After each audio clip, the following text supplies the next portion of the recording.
For just one time, I would take the Northwest Passage to find the hand of... Welcome to this month's episode of Folk Files, a podcast where we try to trace one warm line through the wide, savage land of folk music history in an attempt to crack the mountain ramparts of ballads, shanties, and other old songs.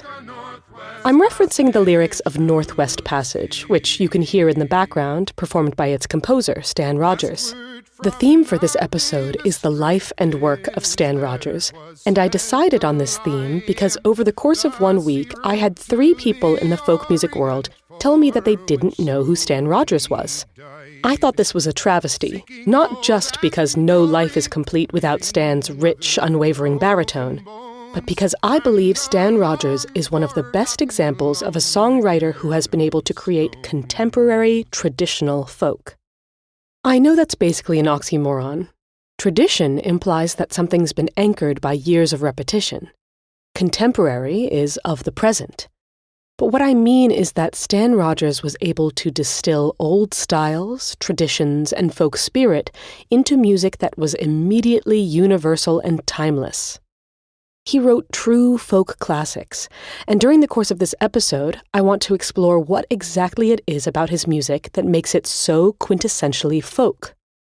Let's start with a brief summary of who Stan Rogers was before we dig into his biography. He is one of the most well-regarded singer-songwriters in Canadian history. To give you an idea of his popularity in Canada, when Morningside, a national radio program, asked Canadians to choose any song to replace O Canada as the national anthem, Northwest Passage won in a landslide. By the way, if you think you've heard Northwest Passage on this podcast before, you're right. I played it in the Greenland whale fisheries episode. If you want more info on the history of Northwest Passage, listen to that episode next. Stan Rogers' best-known songs are performed in a style inspired by traditional Celtic music, which paved the way for groups like the Rankins and Great Big Sea. Of course, while the Rankins and Stan Rogers tend to be very acoustic, Great Big Sea was known for adding rock elements, as you can hear. I'm the boy, you know the world could be our oyster. If you just put your trust in me, 'cause we'll keep the good times rolling. Wait and see, wait and see. Oh, wait and see.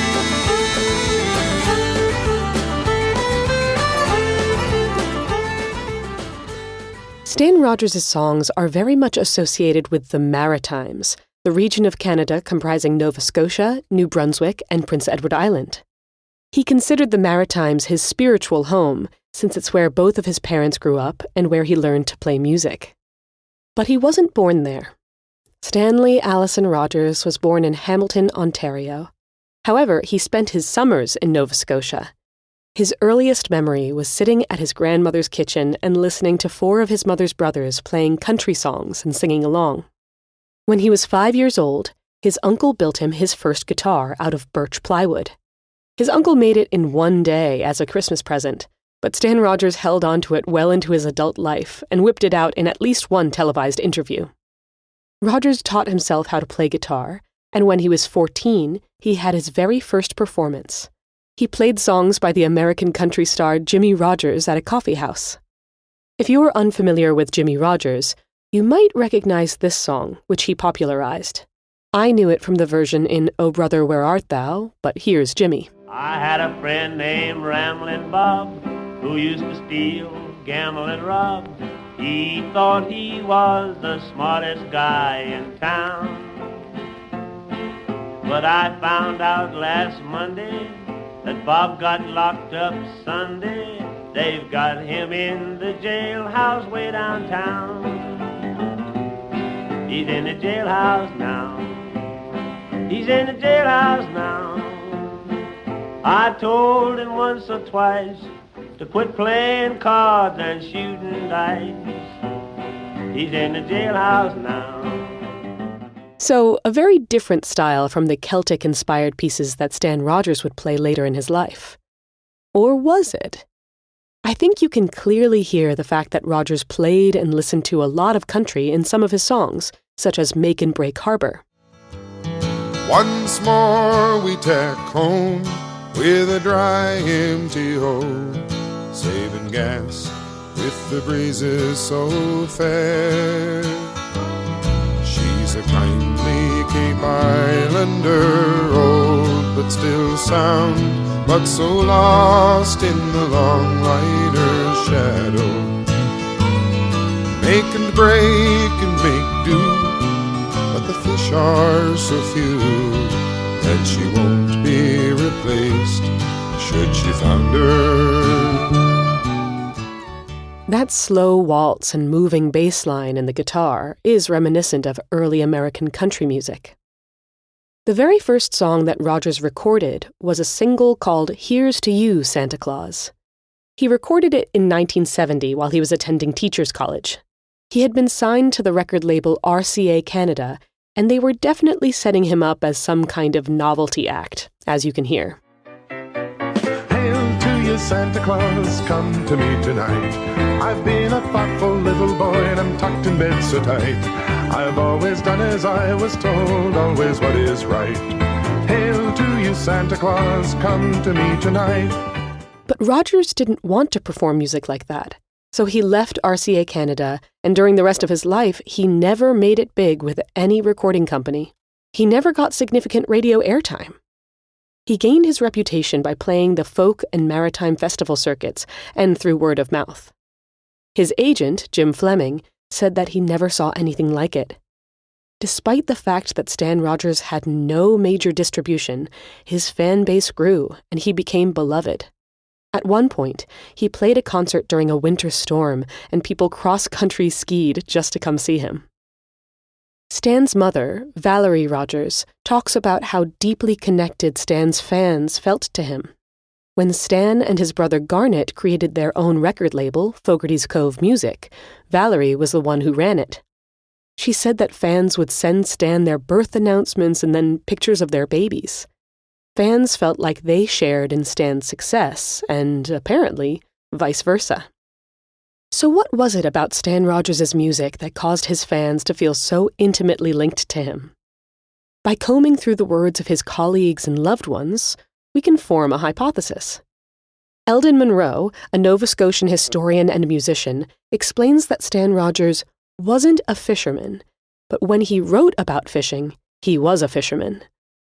Ariel Rogers, Stan's wife, said that an ancient sailor once came up to Stan and said something like, "I've been fishing, man and boy, for over 70 years, and you say things I can hardly even dare to think," meaning that Stan Rogers was able to write about an experience that he had never had in a way that perfectly and poetically distilled the life of a man who spent all his time at sea.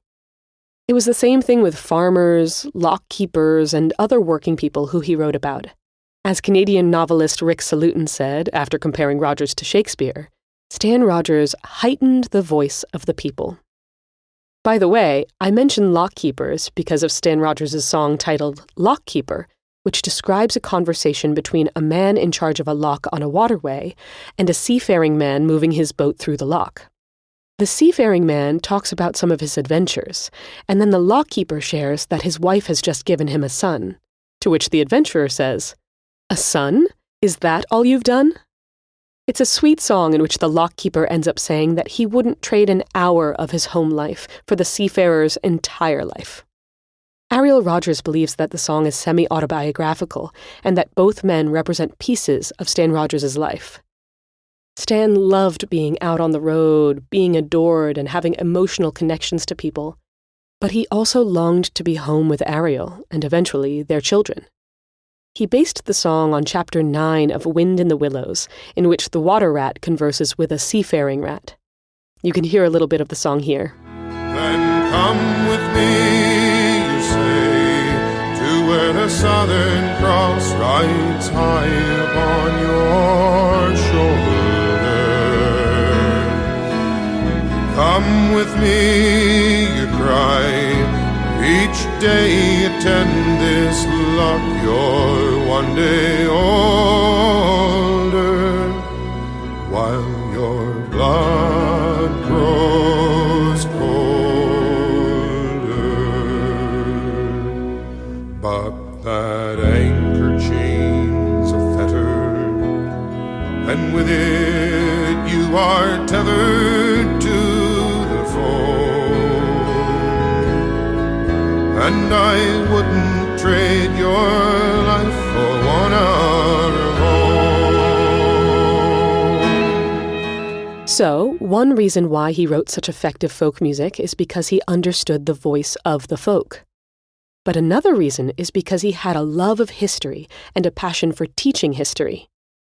As Anne Walton wrote in her article, Fire in the Belly, a short reflection on the late Stan Rogers, listen to the late folk singer's music, and you'll discover not only a stunning songwriter, but a passionate historian whose work was inseparable from the history of his country. Even though Stan Rogers' songs are rarely based on specific events from history, they are still steeped in historical understanding. I've already mentioned Northwest Passage, which discusses real Arctic expeditions and captures the socio-political desire to find a northern sea route between the Atlantic and Pacific, but many of Stan Rogers' songs indicate a deep knowledge of his country's history. Stan was once quoted as saying, "I hit upon the idea of taking my music in a kind of historical context, looking at the history of my country and its relationship to the rest of the world, and I started to write songs that reflected a kind of Canadian spirit." In interviews, Stan Rogers was always eager to share more history and to set the record straight. For example, in an interview on Canada After Dark, he talked more about the themes behind his song Guysborough Train, which sounds like this.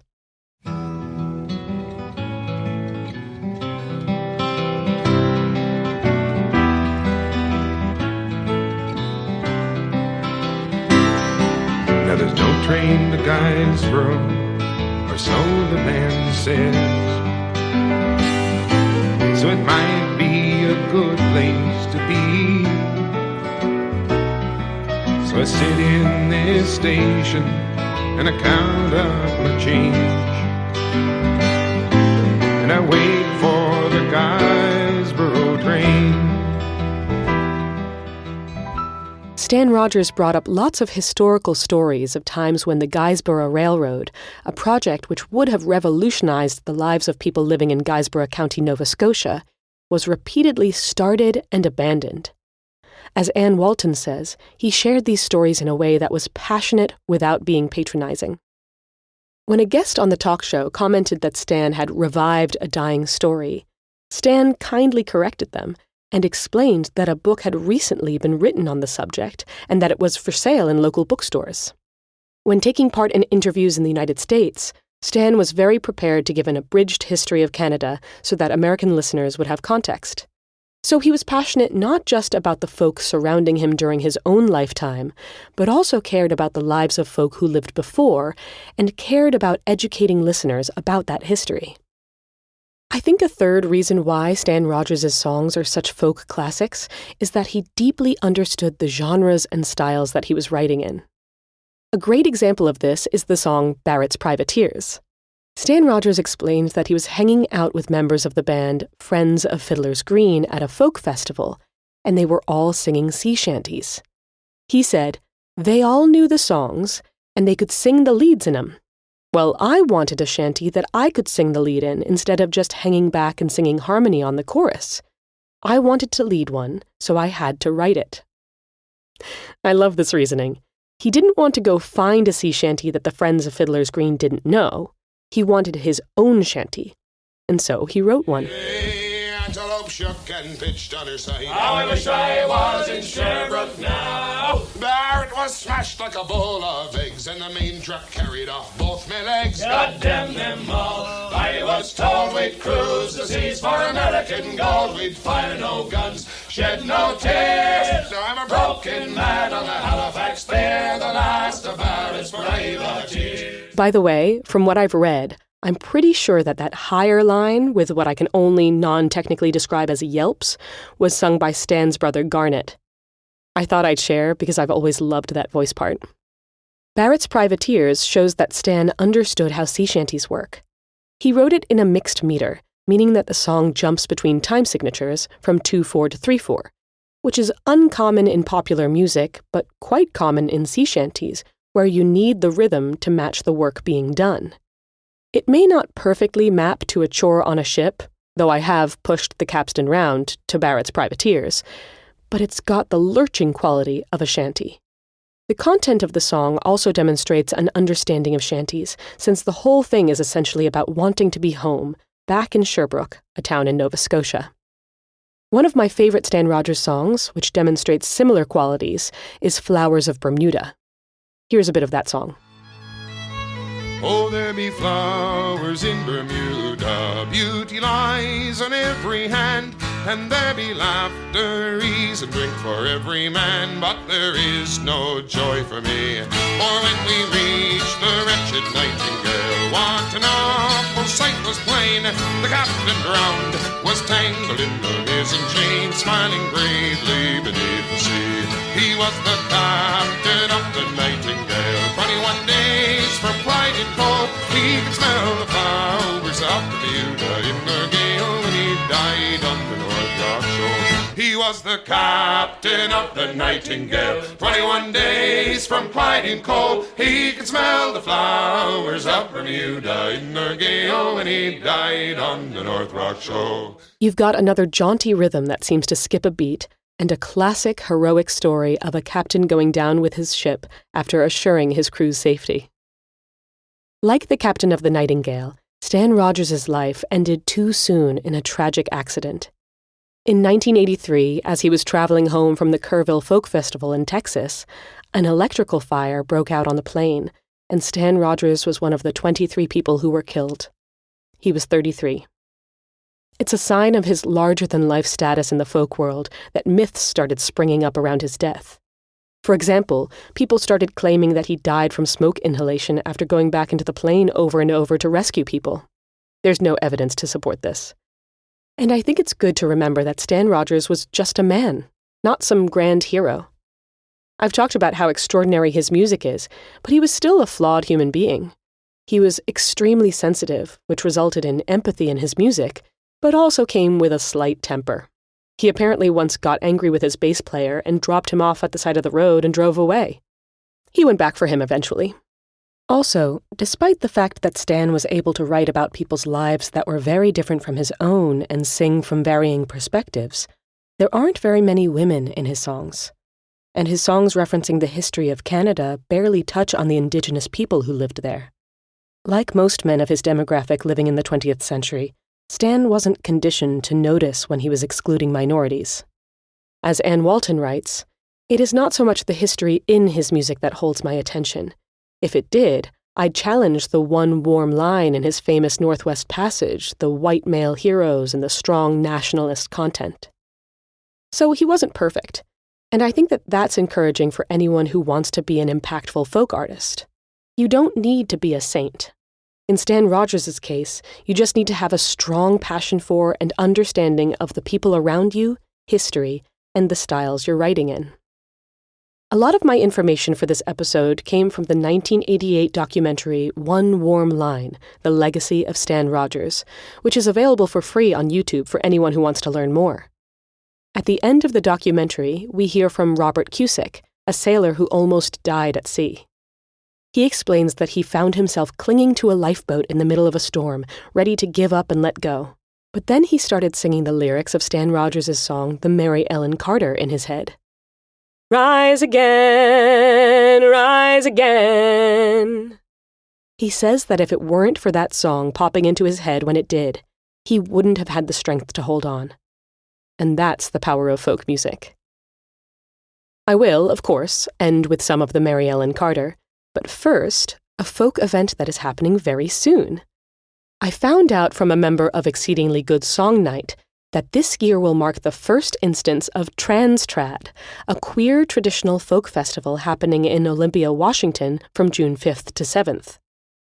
As their website explains, Trad is an inclusive festival that celebrates and elevates trans and gender nonconforming performers in traditional folk music. So check it out if you can. I know I've talked about a lot of West Coast events, and that's just because of the people who have contacted me. So if you've got a folk community that you'd like to promote from the East Coast or the middle of the country or beyond, send me a message at folkfilespodcast@gmail.com. As we conclude this episode on Stan Rogers, I should mention to anyone who did not know about Stan Rogers before that this is a cult, and you are now part of it. The recent clips of Stephen Colbert singing Barrett's Privateers to Robert Plant, a song he already sang with Michael Bublé 4 years ago on the show, should give some indication.